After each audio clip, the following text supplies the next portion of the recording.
The wife had a severe phobia of water, and her husband used it as a weapon against her. Whenever she refused him, even when she was in pain from her period, he would grab her by the hair and throw her into the bathtub. He wouldn't stop until she was barely conscious. More than once, she fled to her parents' house in the dead of night, but they thought she was overreacting. They turned her away at the door and called her husband to come pick her up. Worse still, every time she tried to document the abuse, her husband found the evidence first and destroyed it. She had filed for divorce multiple times, but every single time, the evidence section of her case came up empty. Then one day, in the courthouse bathroom, a law intern named Lena noticed her. She saw the wife flinch at the sight of a running faucet, and noticed the bald patches from years of having her hair yanked. But Lena was in an impossible position. She had been hired by the husband's side. She had uncovered the truth, and could do absolutely nothing about it. The wife said something quietly that Lena couldn't shake. People with money and power can always afford better lawyers than their victims. Lena had just graduated. She ran after the client anyway. The husband dropped all pretense on the spot,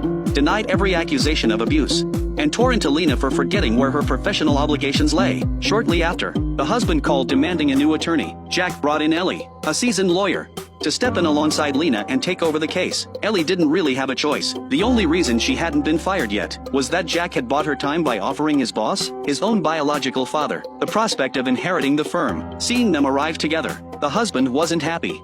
But the first mediation session was that afternoon, so he had no choice but to let it go. Then came the surprise no one saw coming. The wife, who had never been able to produce a single piece of evidence, suddenly turned up with a shattered phone she had found. On it was a surviving audio recording that captured her screaming as she was being dragged. The husband had an explanation ready. He had paid for expensive swimming lessons to help her get over her phobia, and her screaming was simply a misunderstanding of his good intentions. The wife broke down in the middle of the session. This was the only evidence she had ever been able to find.